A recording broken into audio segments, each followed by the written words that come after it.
Oh, so the thing about emotions is they are irrational, and it's a recurring theme in some of the videos that I do. See, there's logic and emotions. The two are mutually exclusive. Like they do not really coexist. Okay, they kind of do, but it's more along the lines of influence. Okay. Think of like a phone and a wireless phone charger, okay? They're not directly connected. They're not, you don't plug it in. The electricity doesn't actually go from the wall into your phone, does it? If you really stop and think about it, there's actually no power source plugging into the phone, shooting electrons into your phone, right? But somehow it still has an effect. So even though they're not directly connected, they have effects on each other. And logic and emotion are sort of like that. They don't directly tie into each other, but they kind of have an indirect effect on each other. And that's why I say you can't control people's feelings, but you can influence them, right? But emotions are irrational, meaning that they do not follow logic. In other words, I cannot say, get mad. And you can't say, oh, well, gee, if A plus B equals C, these three things happened, now I will be mad. Grr! You can't do that. You feel the way you feel just because that's what you're feeling. And a good example of this, and I'll give you, this will be a good example, like sexual attraction, right? When you see somebody that you're attracted to, like it takes just a matter of seconds for you to determine that this is somebody I find attractive, that I fancy to be with. But you can't really put it into words. You can't say, well, why do you find me attractive? Why do you find them attractive? Right? And especially if you've been with a narcissist, because then it becomes very difficult to explain. Why are you with them if they treat you like shit? Right? Because it's not like a conscious decision. It's emotive. Okay, so moved by emotion. And so that's what you need to understand. So your question, it's kind of sort of, it's not necessarily the correct question or even really something that should be in question form. So I always tell people, don't try to cognate people's feelings, particularly if they are behaving emotionally, okay? You feel how you feel, period. Right? You can't, and this is one of the great fallacies that narcissistic abuse leverages. They're always telling you how you should feel and shouldn't feel. And if you're a very rational person, so say you have a high IQ, low EQ, then you're pretty gullible to statements like that, right? Because you're like, well, no, I swear I thought. You know, a good example is like when they're cheating. It's like, you should never feel this way about me. Like, you know, I'm your boyfriend. I'm your girlfriend. You shouldn't be having these feelings about me. You should trust me. I'm not doing anything, you know, untrustworthy. You know, maybe it's time you seek counseling and therapy. These are all real lines I heard in my life with someone, right? And so you start thinking, should I feel this way? Shouldn't I feel this way? Right? So it's emotions. I'll give you another good example. Think of it like this.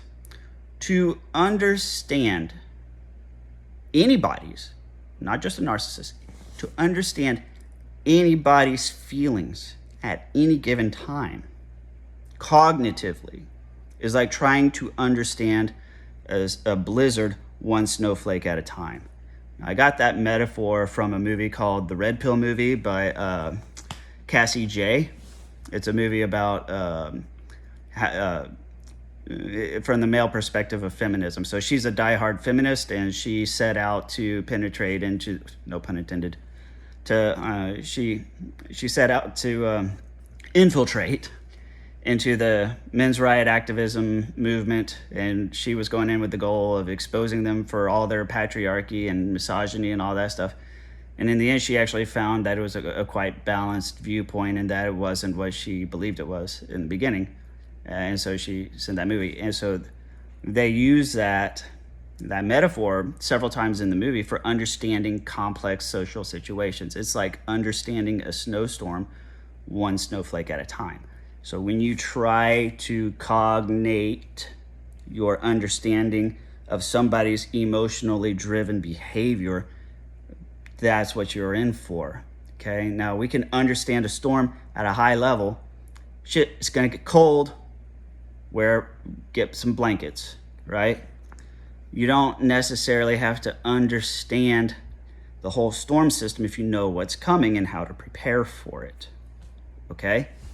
So, and it's the same from their perspective, right? So this metaphor also works to describe the prerogatives and mindset of somebody who's got a cluster B disorder, right? They sense that huge pain coming. And anything like, they narcissists and borderlines, especially narcissists, they tend to develop high EQ because they have to, because emotional regulation is paramount, and they can't do it themselves. So they have to be able to conjure that out of other people. They have to be able to conjure that out of their memories. They have to be able to do all the things to prevent the pain. And so the structure of the history and facts and things that were said, this is how gaslighting works, right? Like, you can tell them something, and then a few weeks later, they'll be turning around and twisting your words to something else, and you say, no, that's not what I said. No, it absolutely is. Believe me, I remember. No, they don't. But it's what that is if they, and a lot of it is unconscious too. They do it subconsciously. That's part of what's at the core of pathological lying, right? The brain is doing the transforms in the subconscious level. So oftentimes they're not consciously doing it. It's subconscious. So that their actual true recollection is different. And oftentimes if it's not, or when you provide evidence to the contrary, they just have the ability to just ignore it. Why? Because to accept that is to accept this inevitable giant pain that they are trying to avoid. And it's like, do I want to fucking hurt? No. So I'm going to keep going on in my belief system. And it's not that foreign of a concept. I mean, we see this all the time with politics and religion. You ever try to change a Trump supporter to a Biden supporter? And you ever try to convince a Biden supporter that Trump wasn't all that bad? No, right? Even in the face of the direct evidence. So if you like Biden, God knows there's plenty of things to dislike about Biden, but none of that is going to change your mind about Biden, right? The same thing with Trump.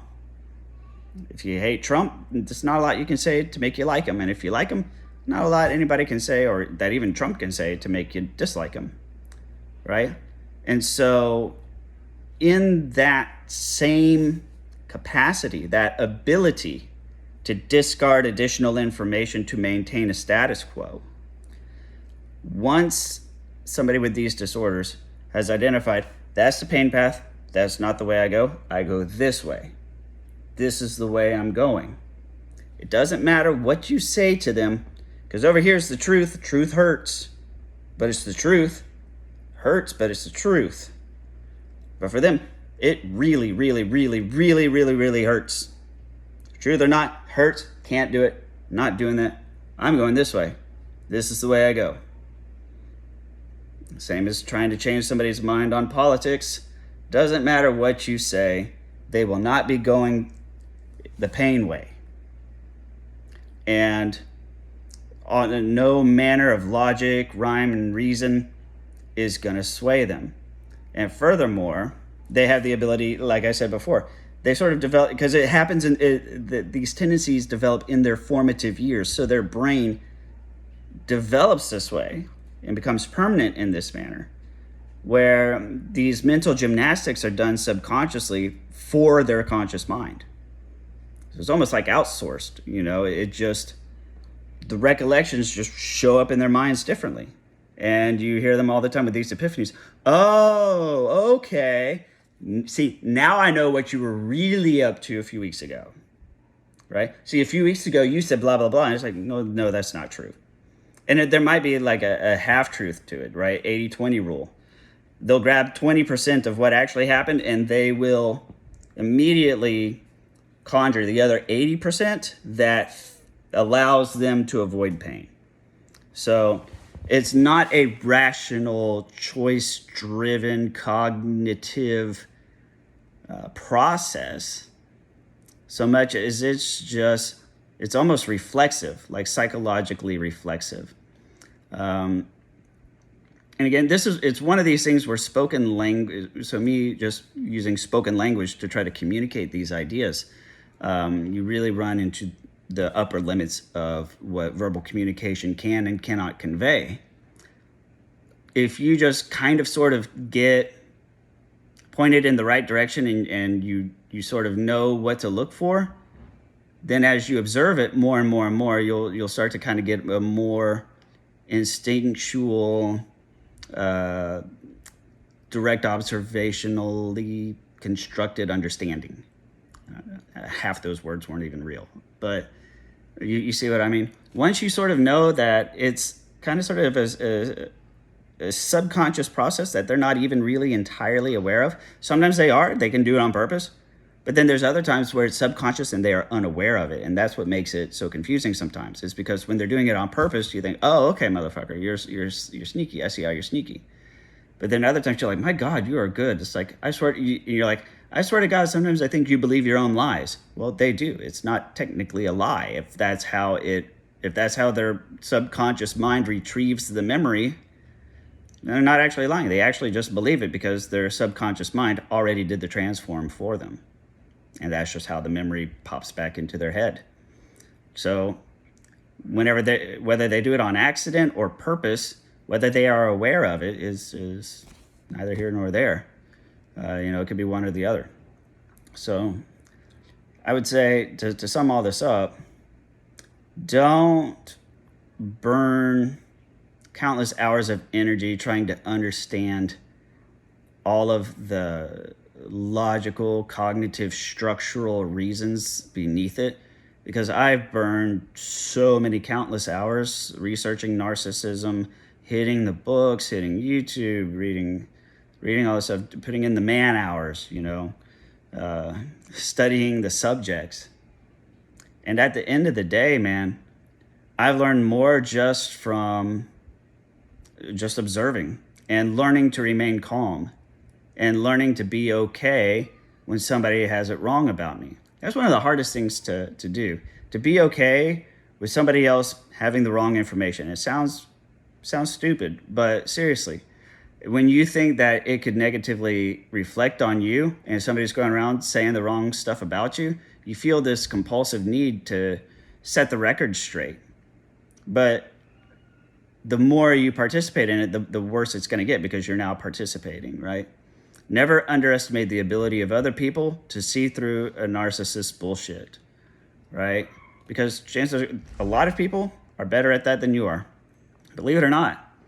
There's a lot of people that can recognize the bullshit. And the ones who can't, the people who can't recognize the narcissistic bullshit, there's no way in hell you're going to change their minds either. So they're already a lost cause. You can't do anything about them. And then for the rest of the people, same as when you first meet a narcissist, you think they're a great person. And then over time you get to know them and you're like, wow, you're really not that great of a person. Well, that process isn't just unique to you. It's unique to everybody that comes into their company, right? So sooner or later, that same process is going to happen to everybody else that you two know and your common connections, etc. You just might be a little bit ahead of the curve. So don't sweat it, right? They might believe an untruth for the time being, but they won't believe it forever. You just be patient. You just got to wait for them to have that epiphany. And you'll know it because then all of a sudden shit'll be back to normal with you and whoever, the homie. So Anyways, hope this clears it up. If not, just ask a few more questions. And I'll hit me up in the comments, and I'll see y'all on the next video.